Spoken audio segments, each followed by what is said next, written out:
The reason why we are here today is the very timely topic of international trade and services, and with a particular analysis on Turkey's trade capacity and competitiveness. That will mark, and that is a very prideful event for us, is the inaugural conference of the Research Center on International Trade and Arbitration, which was actually proposed to the World Trade Organization over a year ago of Bilgi University's WTO Chair project. So with the establishment of this research center, I'm sure Dean Professor Turgut Tarhanlı will agree with me that we are having the pride, and we can now in a very delighted manner tell the WTO Secretariat that we accomplished the first task of the WTO Chairs Program by establishing this research center, which we hope will only bring more wisdom to the countries where CCAC is being represented, more research, more awareness both for the government officials and the public.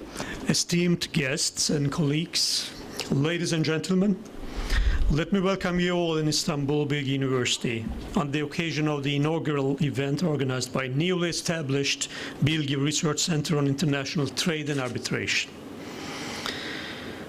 As part of our project under the WTO Chairs program, I'm delighted to welcome for the second time the esteemed participants of the WTO Regional Trade Policy Course for Central and Eastern Europe, Central Asia and Caucasus countries, CCAC countries.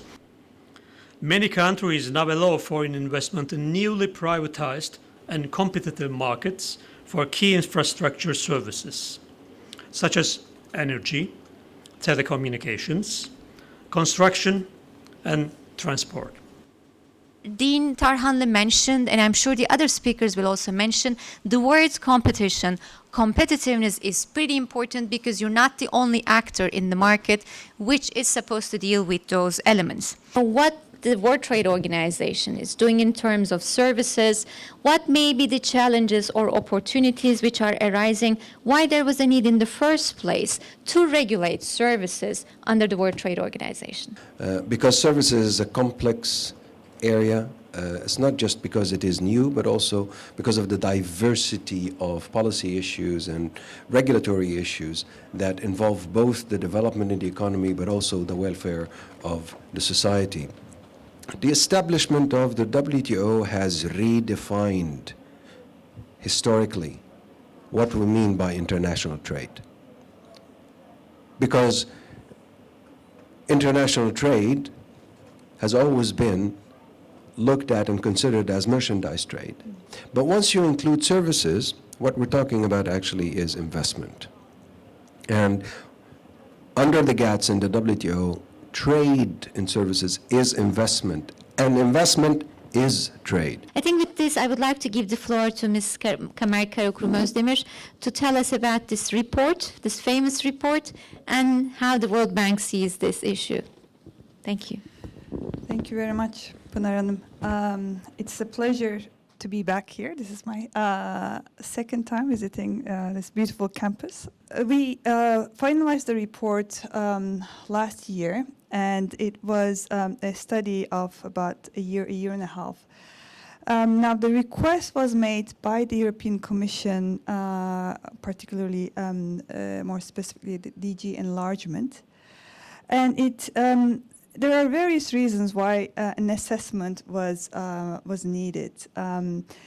The customs union is now almost a 20-year phenomenon, and since 1995, the structure of trade globally has changed.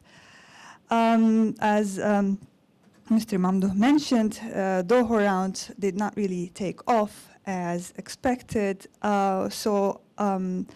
In parallel, for example, the EU has started signing FTAs with third parties, with Turkey not following this agreement or not being part of these FTAs. Secondly, the customs union had some implementation, still does have some implementation issues.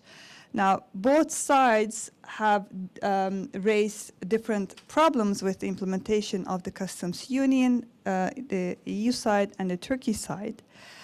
And thirdly, of course, the customs union excludes some key sectors, such as services, which is the subject of today's workshop, and primary agriculture. So customs union only covers industrial products and the processed part of agriculture goods. Services is a very important component of Turkish economy. Actually, almost 70% of Turkish economy is from services. Although we are not able to convert this potential to international trade, we try to shape our policies to reflect this potential to our foreign trade as well. Right now, tourism and transport sectors and also construction services is the main sectors that we are exporting. We are the largest 16th economy in the world. And we believe that in order to solve the problems and deliver meaningful outcomes, this is an opportunity for Turkey to be in TISA. And for us, mobility of service suppliers is very vital when we speak about services trade, because quite different than the goods trade, services trade requires proximity between the consumer and the supplier. The OECD estimates that there will be 8 million international students studying in the 2023. So it's a very aggressive number. It's growing significantly. And the main reason is like the young population, increasing participation rates, developing economy, the need of skilled and educated labor is pushing for it. And it looks like that trend is also moving in Turkey. Turkey is now Europe's second largest higher education market after Russia, with 5 million students. Had a huge growth, a rapid growth in the last 10 years especially. Currently we have around 183 institutions, universities offering multiple degrees all over the country.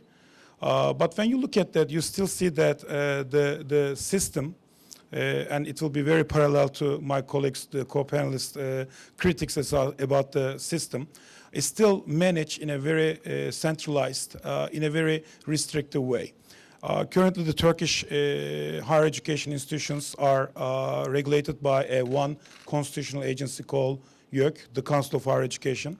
And the simple approach, or the way that it's designed, is just for a small number of institutions, elite-based participation. In other words, like a small portion of the population will be going to the university education. But when you look at the reality now, with the 5 million students studying, with over 180 institutions, it's not anymore an elite system, it's a more massive participation system, which requires a different approach. If we say like one example, I will recommend Malaysia to be looking as a sample, as a case study, what they have done, how did they attract that many international students, how did they attract that many international universities to come and open branch campuses, do joint degrees, dual degrees. Our government, again, tried to do that. They set up the Turkish-German University, more bilateral agreement type. But unfortunately, the current regulations, current constitutional clause, current setting is not allowing any foreign universities to come and operate. Can we take the Turkish universities out of Turkey and take them to the other markets? That's a nice dream in a long way, but first Turkey has to prove their quality internally, and then they will be able to successful. If you look at the QS rankings, if you look at the world rankings, you see some universities started to come up, but it's not there yet.